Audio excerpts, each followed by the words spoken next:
I'm going to graph again e to the x. And I am going to graph again 1/2 to the x.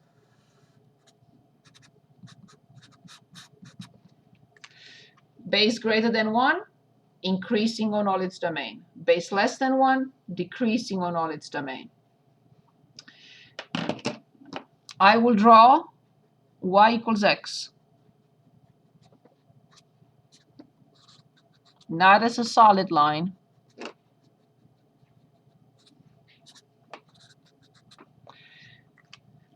And in order to graph, what is the inverse function of e to the x? We said it a minute ago. What is the inverse function of e to the x? It's on the key in the calculator that I showed you a minute ago. ln x. ln x. Here's what we do. We reverse this graph over y equals x right here. Symmetric, mirror image with respect to y equals x. Here it is. This is ln x. So when I fold this graph, it's not going to be perfect. I don't even expect that. These two should overlap. They don't entirely, because I can graph perfectly, but they should. This point is here. This point, it has a reflection here. This point has a reflection here. This point has a reflection here, because they are inverses of each other. And based on this natural log, I'm going to ask you two limits. Again, of course. Limit of f, I meant to write a natural log, but you know what I mean. I'm going to write it again. As x approaches infinity. So limit as x approaches infinity from natural log x. And I cannot go this way. I can only go till 0, because the function does not exist beyond to the left of 0. So I can only say limit as x approaches 0 from the right of natural log x. Can anyone looking at the graphs tell us what to write?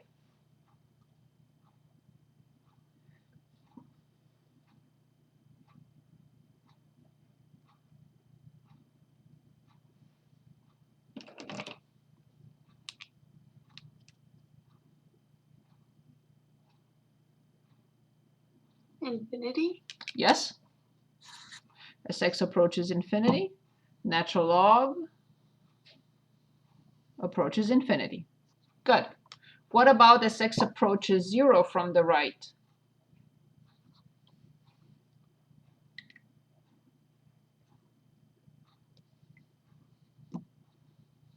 Is it 0? Right. Is it negative infinity? Negative infinity. So when the limit is determined from either side of a number and we get negative infinity, then we know that this line represents what for the function? Exactly like this line represented for e to the x, this line represents what for natural log x?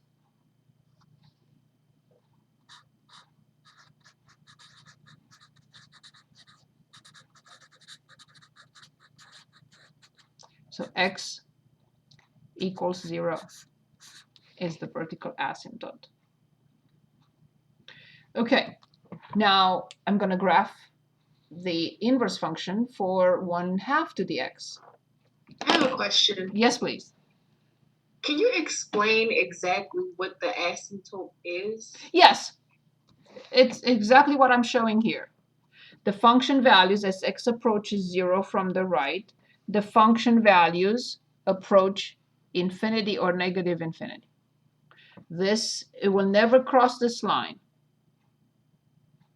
So this line, x equals 0, is a vertical asymptote because the function will never cross it, and furthermore, it will get closer and closer to either negative infinity or closer and closer to positive infinity. That makes this line a vertical asymptote. Okay. Good. Now here, Notice that e to the x did not cross this line. But here, 1/2 to the x crosses y equals x. At that specific point where 1/2 to the x crosses y equals x, its inverse has to cross. Why? Because this point is 1, 1. If you reverse it, it's still 1, 1. So it has to belong to both functions. So here's the graph for natural log, log base 1/2 of x. Again, when I fold, if I fold the graph with respect to y equals x, the two graphs have to overlap. This is here, this is here. They have to overlap. Of course, my graphs will not be perfect. I don't claim that, but this is a mirror image of this with respect to y equals x. This piece is the mirror image of this piece with respect to y equals x. Okay, so let's review one property of exponentials and logs, and then we review properties of logs. As you see, I haven't taught you any calculus here. I'm just reviewing what you knew from college algebra. The little bit of limits, but other than that, there is nothing so far. Okay. So the very, very, very important property or correspondence. Here it is.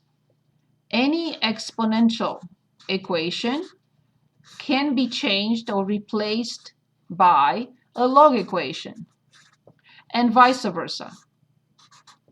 Any log equation can be changed into an exponential one. Why is this one of the most important things here? Is because it will help us solve equations, identify or determine values, etc., etc. So any exponential can be changed into a log. Any log equation can be changed into an exponential. How do we write this mathematically? Here's how we write it. Log base b of x is a number y. So this is the log equation. This is equivalent to b raised to y equals x. B raised to y equals x. Any exponential equation can be changed into a log, any log into an exponential. I know you remember this. I hope you remember this from college algebra. And now there are a few properties of, and we're going to use this in a minute, and in applications. So now from college algebra, you also, I hope you remember, log of a product in any base, log of a ratio in any base, and then log of x to a power b. Anyone remembers these properties?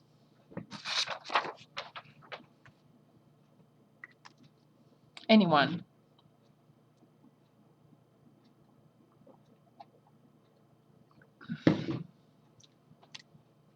So log of a product is the sum of logs. If this is a product, then this is the sum of logs. Can anyone refresh our memory on the second one? It's log x minus log y. Excellent.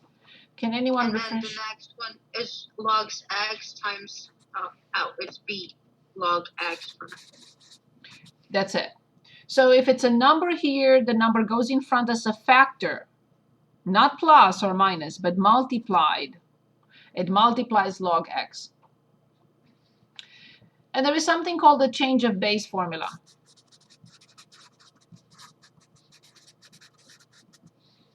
Change of base formula is, let's say, log base b of x. Since we have, although now the calculators have all bases in there, but so let's say we want to change either log, common log or exponent or natural log.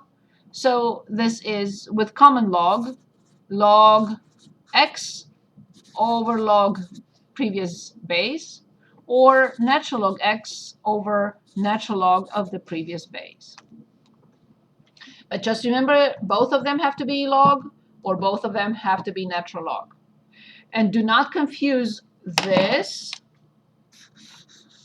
which is log applied to a ratio, with a ratio of 2 logs.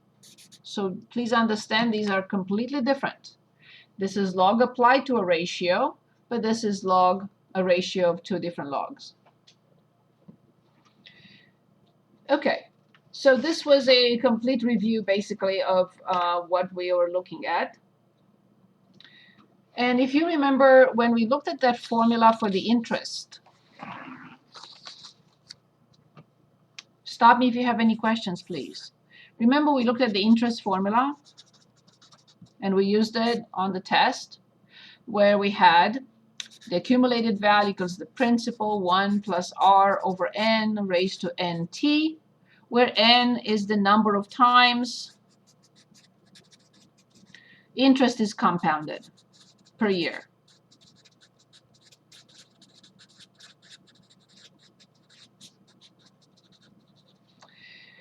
Which we knew we had it on the test. But now, if you remember last time, when we first talked about it, I said there is one more, one called continuous.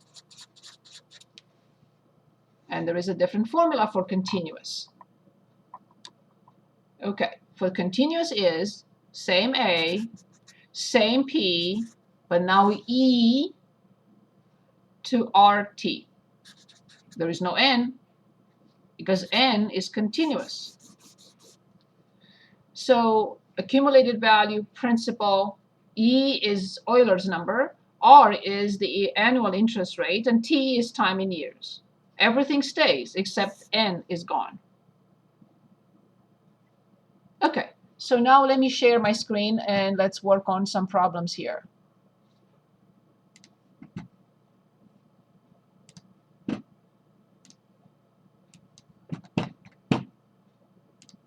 Okay, so we are on page 203.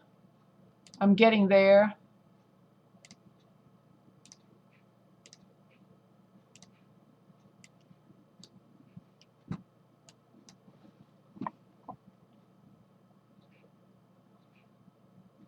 And let's look at some different situations and put the algebra behind us so we can move on to the calculus part. We are reviewing for calculus, really.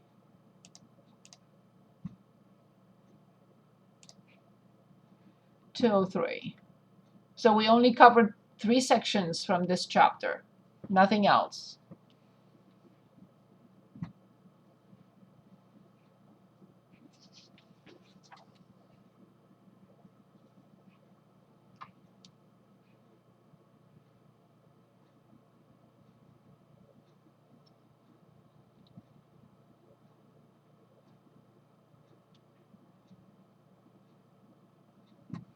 Okay, so we want 203.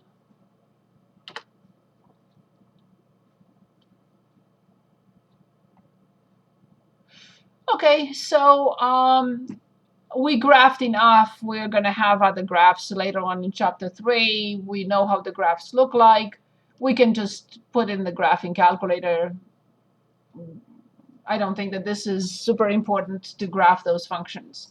But what is super important is to be able to handle these, right? So we're not going to do the annually, monthly, and daily because we know how to do that. But let's choose one for continuously, any problem you want, so we can work on the continuously quickly. It's just plugging in. There is nothing really. Then we can find these logs, which already did. I showed you 2 examples with log 7 and natural log 7. So let's first choose one for continuous interest, continuous compounded interest. Any preference, anyone? Can we do 15? Yes, let's do 15. Very good. So 15 on 203. And let me copy. The principal is 10,000. R is 4.1%, and T equals 18 months. So this is intentional, right? The formula requires years. So careful, they're trying to trick us, right? So 18 months is 1.5 years, right? A year and a half. So please remember that. Of course, this has to be changed in 0.041 because it has to be as a decimal. And this is the formula we are looking at. So the accumulated value, if the interest is compounded continuously, is 10,000 times e to 0.041 times, careful, they're intentionally giving us months, but that is 1.5 years. I don't know what that is. I have to use the calculator.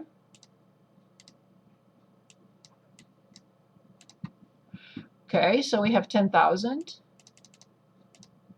E, here it is, because it has a power, 0.041 times 1.5, close, enter. So 10,000, 634.30 cents. Okay, moving on, where is my, good. Okay, I think that this is clear. We know how to plug it in. Let's look at other things, like they're giving us natural log 4. Let's see if we cannot find it ourselves, and natural log 5, okay. But what they're asking us here is use properties of the natural log to find each value. Do not use a calculator. Well, fine. Then I would like to solve some equations, exponential equations and logarithmic equations, okay? And domain. So here's domain. Big deal, again, like the square root or the rational function. It's a big deal for the natural log. Okay, so let's start with anything you'd like to work on here. They're asking us Can we basically. do 34? Yes, of course. So let's start with 34. In 34, we have natural log of the square root of e to the 6th power. So they're asking us basically to simplify these.